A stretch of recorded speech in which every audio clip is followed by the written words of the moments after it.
ለገጠመው ችግር ከቤተ ክርስቲያን ምላሽ ያገኛለሁ ብሎ በመጠየቁ ልናመሰግነው ይገባል። ለወደፊት እንደሱ አይነት ሴት ላላገኝ ይችላልው በሚል ፍርሃት ደግሞ እጨነቃለሁ።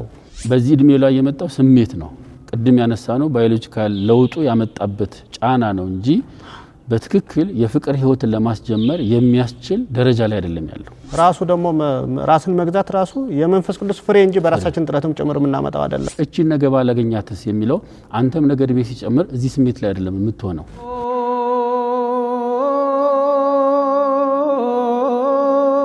ሚካኤል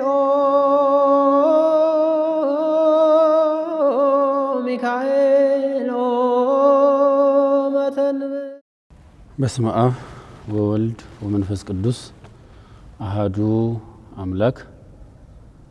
በመላው ዓለም የምትገኙ ይህንን ትምህርት የምትከታተሉ በክርስቶስ ክርስቲያን በወልድ ውሉድ የተሰኛችሁ የእግዚአብሔር ቤተሰቦች የእመቤታችን የቅድስት ድንግል ማርያም ልጆች ኦርቶዶክሳውያን በሙሉ ሌሎችም ይህን ትምህርት የምትከታተሉ በእግዚአብሔር ስም ሰላም እንላለን። ሰላም እግዚአብሔር ከሁላችን ጋር ይሁን። እንደምን ዋላችሁ፣ እንደምን አመሻችሁ፣ እንደምን አደራችሁ፣ እንደምን ከረማችሁ። ያለንበት ወቅት የትንሣኤ ወቅት ነው። ክርስቶስ ተንሥአ እሙታን በአብይ ኃይሉ ስልጣን አሰሮ ለሰይጣን አጋዞ ለአዳም ሰላም እምይእዜሰ ኮነ። ሰላም። እንኳን ለጌታችን ለመድኃኒታችን ለኢየሱስ ክርስቶስ በዓለ ትንሣኤ ያደረሳችሁ አደረሰን። የዛሬው መርሃ ግብራችን ከኔ ጋር በጋራ ሆነው የሚያቀርቡት መምህር ገብረ እግዚአብሔር ኪደ በቤተ ክርስቲያን የበለጠ ደግሞ የቅዱስ ዮሐንስ አፈወርቅን መጽሐፍት በመተርጎም በአገልግሎት የምናውቃቸው በአሁኑ ሰዓት ደግሞ በጋብቻ ዙሪያ በማማከር ስልጠና በመስጠት ትንሿ ቤተ ክርስቲያን የሚለውን ትልቅ መጽሐፍ በማዘጋጀት ብዙ ለወጣቶች የሚረዳ አገልግሎት በመስጠት ላይ ያሉ ወንድም ናቸው። አንቱ የምለው ለመርሃ ግብሩ ነው። የንስሐ ልጄ ናቸው።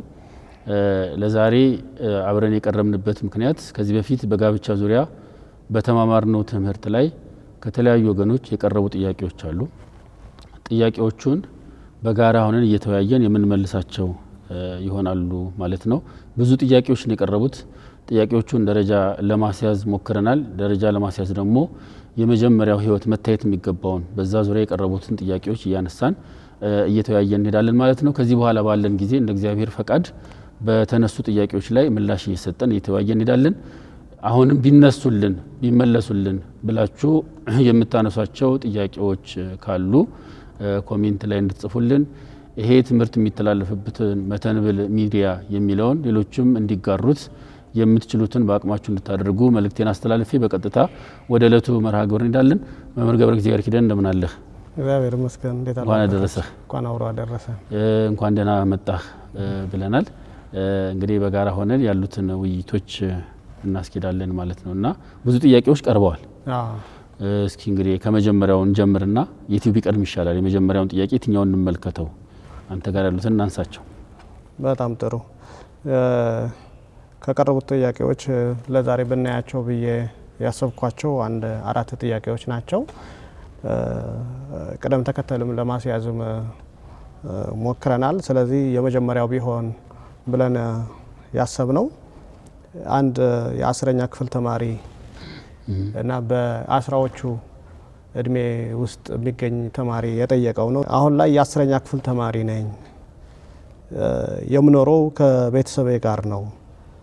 ከኔ ጋር ከምትማር ከአንዲት እህት ጋር ፍቅር ቢይዘኝም በውስጤ እጅግ ብረበሽም እናቴ ለትራንስፖርት ብላ ከምትሰጠኝ ውጪ ምንም ገቢ ስለሌለኝ እስካሁን የፍቅር ጥያቄ ላቀርብላት አልቻልኩም ይላል ይሄ ወንድማችን። እና ለወደፊት እንደሱ አይነት ሴት ላላገኝ ይችላልው በሚል ፍርሃት ደግሞ እጨነቃለሁ እና ምን ይሻለኛል ብሎ ነው ጥያቄ ያቀረበው። የሚገርም ነው። እንግዲህ 10ኛ ክፍል ተማሪ እንደው ባለው ሁኔታ ምንመለከት 16 አመቱ ወይም 17 15 እነዚህ አካባቢ ላይ የሚገኝ እድሜ ላይ ያለ ነው። መጀመሪያ ለገጠመው ችግር ከቤተ ክርስቲያን ምላሽ ያገኛለሁ ብሎ በመጠየቁ ልናመሰግነው ይገባል። በዚህ እድሜ ላይ ያሉ ልጆች በአብዛኛው በውስጣቸው የሚፈጠርባቸውን ጥያቄዎች በራሳቸው የመፍታት እንዲሁም ደግሞ በእድሜ ከሚመስሏቸው የእድሜ አቻዎቻቸው ጋር በመወያየት መፍትሄ መሰላቸውን መፍትሄ መሆኑ ግን እርግጠኛ ያልተሆነበት ጉዳይ ላይ መፍትሄ መስሏቸው የሚሄዱበት በብዙ በመጎዳት ላይ የምናያቸው አሉ። ምክንያቱም በእኩል ደረጃ ያሉትን ነው የሚያማክሩት። በእኩል ደረጃ ባለው ደግሞ የህይወት ልምድም የለም፣ የአእምሮ ብስለትም የለም። መፍትሄ ተብሎ የሚሰጠውም ነገር ትክክለኛው መፍትሄ ላይሆን ይችላል። ከዛ የተነሳ የተበለጠ ሲጎዱ ይታያል። 10ኛ ክፍል ተማሪ ከዚህ በኋላ ሰፊ ለነገ ህይወቱ መሰረት የሚጥልበት ደረጃ ላይ ያለ ተማሪ ነውና እኔ ጥያቄውን በማቅረቡ መጀመሪያ ማመስገን እፈልጋለሁ። ከዚህ ብዙዎቹ በሱ እድሜ ያሉ ሰዎች ሊማሩ ይገባል።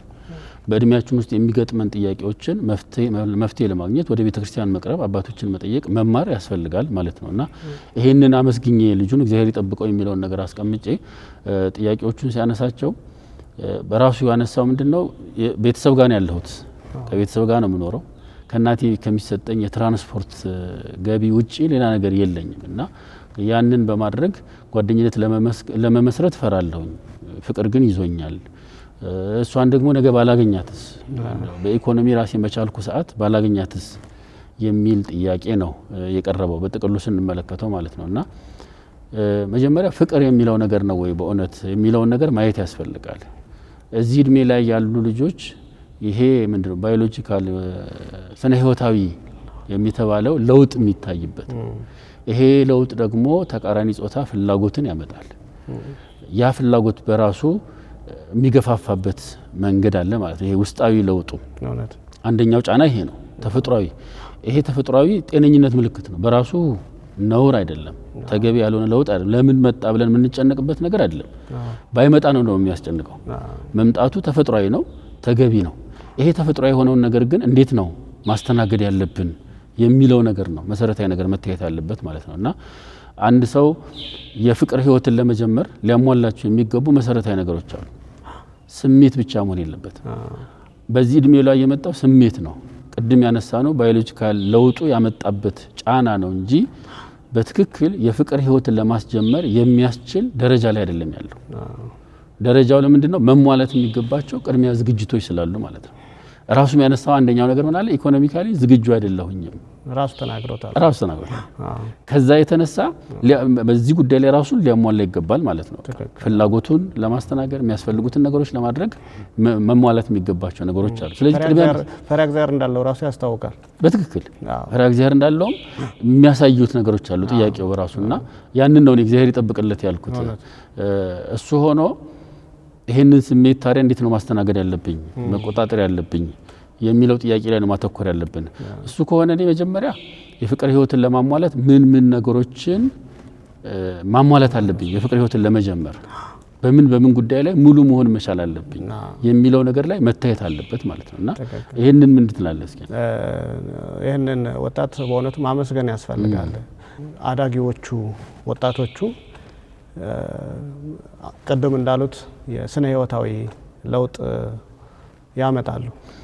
ይሄ ዶዝም ብለን በሳይንሱ ከማለቱ በፊት መጽሐፍ ቅዱስ ላይም የተቀመጠ ነገር አለና መጽሐፍ ቅዱስ ላይ ጌታችን መድኃኒታችን ኢየሱስ ክርስቶስ ሁለት ቦታ ላይ በትክክል እድሜው ተጠቅሶ እናገኘዋለን። ዘመን የማይቆጠርለት ጌታ የኛን ስጋ ተዋህዶ ዘመን ሲቆጠርለት ማለት ነው። እውነት ነው።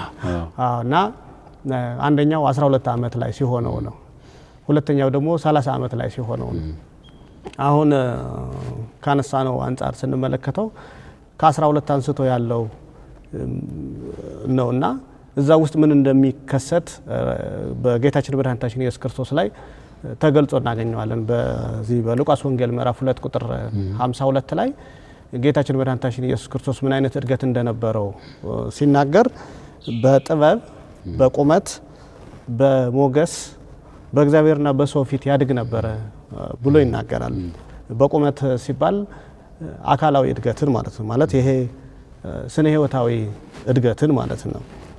በጸጋ ወይም ደግሞ በሞገስ ማለት ደግሞ ይሄ መንፈሳዊ እድገትን የሚያመለክት በእግዚአብሔር ፊት ሲልም ያው ራሱ ነው። በሰው ፊት ሲል ደግሞ እንደገና ማህበራዊ እድገትም ጭምር እንዳለና ከነዚያ ከሚገለጹት ነገሮች አንዱ አሁን ቀደም ከጠቀስነው አንጻር ስንመለከተው አሁን ይሄ ወንድማችን ማህበራዊ ለውጥ መጥቷል ማለት ነው። ጓደኛ መያዝ እንደዚህ አይነት ለውጦች ይመጣሉ። ይሄ እድሜ ደግሞ በጣም ከባድ የሚያደርገው በልጅነትና በአዋቂነት መካከል ስላለ ቤተሰብን መስማትም አለመስማትም የሚጀምርበት እድሜ ነው። ማመጽ የሚጀምር በብዙዎቻችን አነጋገር አመጽ የምንለው ነገር አመጽ ግን አይደለም በእውነቱ። እና ታዲያ የሚቀላቸው ምንድነው ከቤተሰቦቻቸው ይልቅ ሌሎች ሰዎች እድሜያቸውን መጠየቅ አቻዎችን ሊሆን ይችላል ሰንበት ትምህርት ቤት ላይ ያሉ ወይም ደግሞ እንደዚህ አይነት ሚዲያዎች አሁን አንዱ ይሄ ወንድማችን የጠየቀበት ሌላ ሰው መጠየቅ ፈርቶ እዚህኛው ላይ ማምጣቱም ይሄ አንዱ መገለጫም ሁላ ሊሆን ይችላል። አጠገቡ ሰዎች ሊኖሩም ላይኖሩም ስለሚችሉ ማለት ነውና በዚህ ምክንያት ሲያድጉ እነዚህ አሁን ቀደም በተጠቀሰው ጌታችን መድኃኒታችን ኢየሱስ ክርስቶስ አደገ ባልነው መንገድ ሲያድጉ በትክክል በዛ ሁለንተናዊ በሆነ እድገት ሲያድጉ ለዓለም ብርሃን ይሆናሉ፣ ለምድር ጨው ይሆናሉ፣ ለራሳቸውም ለሌላውም ጭምር ይተርፋሉ። ምሪት ከሌላቸው ግን መንገድ ላይ ይወድቃሉ፣ ለምድር ጨለማ ይሆናሉ፣ ለምድር ማጣፈጫ ሳይሆን የሚያረክሱ አይነት ነገር ሊሆኑ ይችላሉ ማለት ነው። እና በዚህ ጊዜ ላይ ከሚታዩ ለውጦች አንዱ ቅድም እንደጠቀሱልን አካላዊ ለውጥ፣ ስነ ህይወታዊ ለውጥ አለና ይሄ ተፈጥሯዊ ነው። 12 11 አካባቢ ከዛም በፊት ሊሆን ይችላል። አሁን ባለው ዘመን ላይ በብዙ ምክንያቶች ለውጦች ይኖራሉ እና ያ ለውጥ ሆርሞን የሚያመጣው ወይም ደግሞ በሰውነታችን ውስጥ ያለው ንጥረ ነገር የሚያመጣው ነው። በወንዶች ቴስቶስትሮን የሚባለው በሴቶች ደግሞ ኤስትሮጅን የሚባለው ማለት ነው። እና ይሄ ሆርሞኑ ታዲያ በሰውነታችን ውስጥ የስሜት ለውጥ እንዲመጣ ያደርጋል፣ የማህበራዊ ለውጥ እንዲመጣ ያደርጋል፣ አእምሮአዊ ለውጥም እንዲመጣ ያደርጋል፣ መንፈሳዊ ለውጥ እንዲመጣ ያደርጋል፣ አካላዊ ለውጥም እንዲመጣ ያደርጋል። እና ከዚያ አካላችን ሲያድግ ወይም ደግሞ በእነዚህ ወጣቶች አንጻር ስንመለከተው አካላቸው ሲያድግ ለጾታ ያላቸው እይታም ጭምር አብሮ እየተቀየረ ነው የሚመጣው። ማለት ምንድነው? ወንድነትን ይረዳሉ በዚህ ጊዜ፣ ሴቶቹም ሴትነትን ይረዳሉ። ሴቶች ሴትነትን ብቻ ሳይሆን ወንድነትንም ጭምር ይረዳሉ። ወንዶቹም ወንድነትን ብቻ ሳይሆን ሴትነትንም ጭምር ልጅነቱን ምን እንደሆነ ያውቃሉ፣ ይረዳሉ። አንዳቸው በሌላኛቸውም ጭምር ሁላ ይማረካሉ ማለት ነው። ቀደም እንደጠቀሱት እንግዲህ መማረካቸው በራሱ ጤናማ ነው፣ የማደጋቸው ምልክት ነው፣ እያደጉ ለመሆናቸው አንዱ ማሳያ ነው ማለት ነው። እና ችግሩ የሚሆነው ምንድነው? አያያዙ ላይ ነው እንጂ ያ ነገር መምጣቱ አይደለም ማለት ነው። አያያዙ ካላወቁት ወይም ደግሞ ካልቻሉበት ማለት ምንድነው? ራሳቸውን መግዛት የማይችሉበት ከሆነ አላስፈላጊ ግንኙነት የሚጀምሩ ከሆነ አላስፈላጊ ግንኙነት ማለት ቀደም በብዙ ነገር መብሰል ሲጠበቅባቸው ከዛ በፊት ልክ በጽንስ ደረጃ ስንመለከተው ጽንስ የወሩ ደርሶ ከመወለዱ ይልቅ ቀድሞ እንደመወለድ አይነት ነገር እንደሚሆን ማለት ነውና ጊዜውን ጠብቆ ነው። ለሁሉም ጊዜ ያለው ስለሆነ ጓደኛ ለማያዝም ለማደግም ጊዜ ያለው፣ ለማግባትም ጊዜ ያለው፣ ለሁሉም ጊዜ ያለው ማለት ነውና እንደዛ ካልሆነ ጊዜውን ካልጠበቀ ግን ጉዳት ሊያገኛቸው ይችላል። ስለዚህ ይሄ ልጅ መጀመሪያ ማስቀደም ያለበት ማሟላት የሚገባቸው ጉዳዮች ላይ ማሟላትን ተከክላ መሆን አለበት ማለት ነው። ምክንያቱም ያለ ጊዜው ሲሆን ጉዳቱ ስለሚያመዝን ማለት ነው። ያለ ጊዜው ሲሆን ሁሉም ነገር ያለ ጊዜው ሁሉ ነገር ጌታ እግዚአብሔር ራሱ ዓለምን ሲፈጥር እኮ በጊዜ ነው አይደል? በሂደት አድርጎ ነውና ከዛም በኋላ ነገር ሁሉ በጊዜው ውብ አድርጎ ሰራው የሚለው እያንዳንዱ ነገሮች በጊዜያቸው ሲሆኑ ውጤታቸው ያማረ ይሆናል። ያለ ጊዜያቸው ሲሆን ግን ጸጸትን ያስከትላሉ፣ ህይወት ምሬትን ያመጣሉ። እግዚአብሔርን ማማረር፣ በራስም ውሳኔ እርግጠኛ አለመሆን፣ ነገም ከነገ ወዲያ በምንወስናቸው ውሳኔዎች ላይ ፍርሃቻ ማደር፣ ስለዚህ ብዙ ነገሮቻችን ነው የሚያናጋው። ስለዚህ በዚህ እድሜ ላይ ያለ አንደኛ በትምህርቱ ጠንክሮ በአእምሮ ለማደግ በጥበብ የተባለ ቅድም ጌታ ያደገውን እድገት በጥበብ ራሱን የሚያሳድግበትን ነገሮችን መምራት የሚችልበትን ነገሮች ለማሳደግ ቅድሚያ ለዛ መስጠት መቻል አለበት። ሁለተኛ ሌላን ሰው ወደ ራስ ለማቅረብ መጀመሪያ በራስ መቆም ያስፈልጋል። ይሄ ልጅ በቤተሰብ ድጋፍ ላይ ነው ያለው ወንድማችን ማለት ነው። በቤተሰብ ድጋፍ ላይ ሆነ ራሳችን ሳንቆም ሌላ ሰውን ወደኛ ጋር ማስጠጋት አስቸጋሪ ነው የሚሆነው። ስለዚህ በራስ ለመቆም ኢኮኖሚካሊ ማደግ ያስፈልጋል። ያ ደግሞ እንዲመጣ በትምህርቱ የተሻለ ውጤት ማምጣት ያስፈልጋል ማለት ነው። ስለዚህ ማተኮር የሚገባው አሁን ላይ ትምህርቱ ላይ ነው፣ የተሻለ ሰው ሆኖ ለመገኘት ማለት ነው። ይሄን ስሜት ታዲያ እንዴት ነው ማስተናገድ ያለበት? የመጣውን ስሜት ጤነኝነት ነው ካልን፣ ተፈጥሯዊ ነው ካልን፣ ይሄ የተሰማውን ስሜት እንዴት ነው ገዝቶ መጓዝ ያለበት የሚለው መንፈሳዊ መንገድ አላት ቤተክርስቲያን። እውነት ነው። አዎ እንደዛ ካልሆነ መንገድ አላት። እንደዛ ካልሆነ ጥናቶች እንደሚያሳዩት ወደ 99% የሚሆኑ በዚህ እድሜ ላይ የሚመሰረቱ ግንኙነቶች ይቋረጣሉ። በቤተክርስቲያንም ትምህርት ቀድሞ የፍችን የመለማመድ ነገር ነው የሚሆነው እና እንዴት ነው ማለፍ ያለበት ወደሚለው ስንመጣ እንግዲህ በራሳችን እቅድ ወደዚህ ምድር እንዳልመጣን ሁሉ በራሳችን እቅድም ጭምር እንዲሁ ዝም ብለን አንጓዝም። ሀገራችን በሰማይ ነው እንደተባለ በሀገራችን ሕግ ነው የምንገዛው፣ በዛ በሀገራችን ሕግ ነው የምንመራውና የሀገራችን ሕግ ሲባል የመንግስተ እግዚአብሔር ሕግ ማለት ነው። የእግዚአብሔር ሕግ። ስለዚህ በእግዚአብሔር ሕግ ለመመራት መጀመሪያ በዚህ ጊዜ ማደግ ስለሆነ ልክ በጸጋ ማደግ እንደተባለ ሁሉ ማለት ነው። በጸጋ ማደግ እንደተባለ ሁሉ በጸጋ እንዲያድግ ያስፈልጋል። ይሄ ልጅ አንዱ የዚህ ልጅ ወይም ደግሞ በዚህ እድሜ ላይ ያሉ ወጣቶቹ ትልቁ ስራቸው ማደግ ነው ስራቸው። አሁን ጓደኝነት መጀመሩ ሳይሆን ማደግ ነው። አሁን በዛ በአካላዊ እድገት አደጉ ማለት በቂ እድገት ነው ማለት አይደለም። እንደተባለው ጌታችን ያድግ የነበረው በቁመት ብቻ አይደለም በአእምሮም ጭምር ማደግ አለባቸው። ለዛው ደግሞ በእግዚአብሔርም በሰውም ፊት ትክክል በመንፈሳዊ ሕይወት ማደግ ያስፈልጋል። በስጋዊም ሕይወት ማሳደግ ማህበራዊ ሕይወትን ማሳደግ ያስፈልጋል። መንፈሳዊ ሕይወትን በእግዚአብሔር ጋር ያለንን ግንኙነት ማሳደግ ያስፈልጋል። ትክክል። ስለዚህ ከእግዚአብሔር ጋር ያላቸውን ግንኙነት ጥብቅ በማድረግ እግዚአብሔር እንዲከልላቸው እንዲጠብቃቸው ማድረግ ያስፈልጋል። እንዲሁ ዝም ብሎ ደግሞ ከእግዚአብሔር ጋር ብቻ ሳይሆን እግዚአብሔር አጠገባችን ላይ ያስቀመጣቸው ደግሞ እረኞች አሉ፣ ብዙ እረኞች አሉ። ከነዚህ እረኞች መካከል ንስሐ አባት እረኛ ነው። ቅዱሳት መጻሕፍት እረኞች ናቸው። ራሱ መንፈሳዊ ተግባራቱ ሁሉ እረኞች ናቸው። ጾሙ፣ ጸሎቱ፣ ሌላው ነገር ሁሉ በአጠቃላይ ከቤተክርስቲያን ጋር ያለን ግንኙነት ጥብቅ ካደረግን ራሱ እረኛ ስለሆነ ከብዙ ነገር ይጠብቀናልና ይሄ ወንድማችን ስሜቱ ጥሩ ነው፣ ግን ደግሞ ስሜቱ ጤናማ ነው፣ ግን ደግሞ የሚያስተናግድበት መንገድ አንዲት እህት ምን አለችኝ፣ በዚህ እድሜ ላይ ያሉ ልጆችን እንዴት ነው የምትመክሪያቸው ብዬ ጠየቅኳት እና ልጆቼ አለችኝ፣ ልጆቼ እናንተ ውስጥ እሳት አለ ብዬ ነግራቸዋለሁ አለች። ታዲያ ይሄ እሳት በአግባቡ ከተጠቀሙበት ምግብ ያበስላል፣ በአግባቡ ካልተጠቀሙበት ደግሞ ምጣዱ ብቻ ሳይሆን ቤቱንም ጭምር ያቃጥላል። እናንተ ደግሞ የእግዚአብሔር ቤት ናችሁ። ስለዚህ የእግዚአብሔርን ቤት እንዳታቃጥሉ በአግባቡ እንድትጠቀሙበት ያስፈልጋል። መቼ ነው የምንጠቀምበት ብለን ካልን ደግሞ በጊዜው ጊዜ ነው ሊሆን የሚችለው። በጊዜው ልክ ቀደም እንዳልነው ለሁሉም ጊዜ ያለው እንደተባለ ለማግባትም ጊዜ ያለው ማለት እና በዛን ጊዜ ነው በትክክል ሊጠቀምበት የሚችለው እንጂ እሳት ስላለ ብቻ እንደው ዝም ብሎ ባገኘው አጋጣሚ እንደዛ ሊያደርግ አይችልም። በጣም አዎ ትክክለኛ ነው። ስለዚህ ወንድማችን የተሻለ ስኬታማ ህይወትን ለመምራት መጀመሪያ ማተኮር የሚገባው ነገር ላይ ማተኮር ያስፈልጋል ማለት ነው። ማደግ በሚገባው ልክ ለማደግ ራስ ላይ መስራት ያስፈልጋል። ትምህርቱ ላይ ማተኮር ይገባል። ይሄን አይነት ስሜት ደግሞ ይሄ ስጋዊ እንስሳዊ ባህሪያችን አይሎ ከስኬቱ እንዳያስቀረው መንገድ ላይ እንዳያስቀረው ቅድም የተነሱት በምክረ ካህን በቅዱሳት መጻሕፍት በጾም በጸሎት መንፈሳዊ ተግባር በስግደት ምስጢራት ቤተክርስቲያንን በመካፈል ራስን ማትጋት ስሜትን ራስን መግዛት የሚለውን መንፈሳዊ ጸጋ ማስገኘት ያስችላል ማለት ነው። እና አንዱ ራሱ ደግሞ ራስን መግዛት ራሱ የመንፈስ ቅዱስ ፍሬ እንጂ በራሳችን ጥረትም ጭምር የምናመጣው አይደለም። ቅድም ባልናቸው ነገሮች የሚመጣ ነው እንጂ እንዴት ነው ማመጣው ብሎ የተለየ ምትሃት ነገር መጠበቅ የለበትም። ምክረ ካህን ሲኖረን ቅዱሳት መጻሕፍትን ስንመገብ በጾም በጸሎት በስግደት በምስጢራት ቤተክርስቲያን ስንኖር ይሄ ራስን መግዛት የሚለውን ጸጋ ማግኘት እንችላለን። ቅዱስ ጳውሎስ የገለጠ መንፈስ ፍሬዎች ከተባሉት አንዱ እሱ ነው። ያንን ማግኘት እንችላለን ማለት ነው። ስለዚህ እዚህ ላይ ማተኮር መንፈሳዊ ነገ የተሻለ ህይወትን ለመኖር ማለት ነው።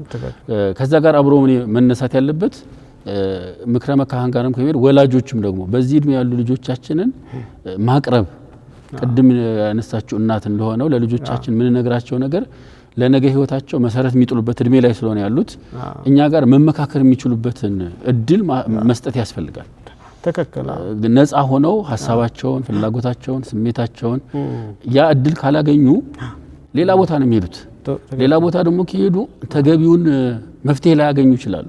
በተሳሳተ መንገድ ከሄዱ በኋላ ልጅ የጠፋብኝ በማይሆን ህይወት ውስጥ ገባብኝ ብለን ከመቆጨታችን በፊት እንደ እድሜያቸው በሚሆን ልክ መምከር ማስተማር መንገዱን ማሳየት ለምን ይሄን ስሜት ተሰማህ ብለን በመቆጣት ሳይሆን ይሄን ስሜት እንዴት ነው መግዛት ያለበት ይሄ ስሜት ከምን አንፃር መጣ መቼ ነው በትክክለኛው መስተናገድ ያለበት የሚለውን ነገሮች ወላጆች ለልጆች ቅርብ በመሆን ከምንም በላይ ማለት ነው። እንግዲህ መጽሐፍትም እንዳውም እንደሚናገሩት እዚህ ላይ ወላጆች በተለይ በዚህ እድሜ ላይ ከ10 ዓመት በፊት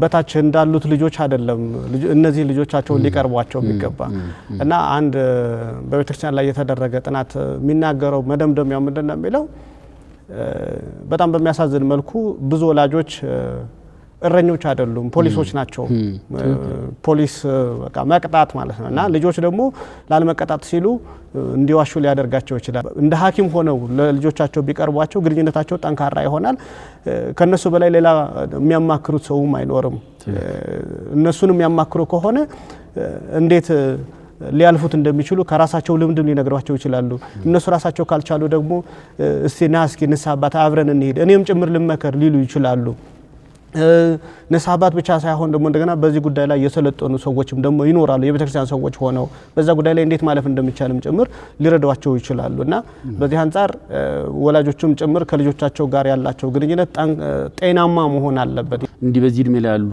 ወጣቶች የሚያነሱት ጥያቄ የመጀመሪያ መመለስ የሚገባቸው ወላጆች ስለሆኑ እነሱም ከጎናቸው ሊሆኑ ይገባል ነው ልጆች የእግዚአብሔር ስጦታዎች ናቸው ተብሏል ልጅን በሚሄድበት መንገድ ምራው በሸመገለም ጊዜ ከርሱ ፈቀቅ አይልም ይላል እግዚአብሔር ቃልና ልጆቻችን መንገድ ማሳየት የእግዚአብሔር ስጦታ የሆኑ ልጆቻችንን ተንከባክበን በአይምሮም በስጋይም በመንፈሳዊም ህይወት ልጆቻችንን ማሳደግ ግዴታችን ነውና ይሄ ወንድማችን ጥያቄውን ያቀረብክልን ወንድማችን አሁን ትምህርት ላይ ማተኮር ራስህን በሁሉም መስክ የተሻልኩ ለማድረግ ራስን ማዘጋጀት ያስፈልጋል እቺን ነገ ባላገኛትስ የሚለው አንተም ነገ እድሜ ሲጨምር እዚህ ስሜት ላይ አይደለም የምትሆነው እግዚአብሔር ደግሞ በጊዜው ሲሰጥ ሁሉን ነገር ሲያከናውን የእግዚአብሔር ስጦታ መልካም ነው የሚሆነው እጅግ መልካም ይሆናል እግዚአብሔር ስጦታ ሲሆን ነው ስለዚህ ያንድን ለማግኘት የእግዚአብሔርን ጊዜ መጠበቅ ያስፈልጋል እኔ ያሰብኩት ለኔ ስሜት ብቻ የሚሆነው ብለን አሁን ላይ በተሳሳተ መንገድ መሄድ አይገባም ማለት ነው እግዚአብሔር ሁላችን ይርዳን ለዛሬ የቀረበው ጥያቄ አንደኛው ጥያቄ ይሄ ነው ስለነበረን ጊዜ አምላካችን እግዚአብሔር ክብር ምስጋና ይድረሰው በቀጣይ በሚኖረው መርሃ ግብር ደግሞ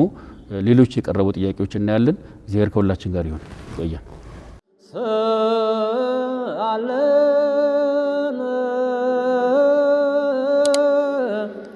ቅዱስ ሚካኤል ቅድመ መንበሮ ለልዑል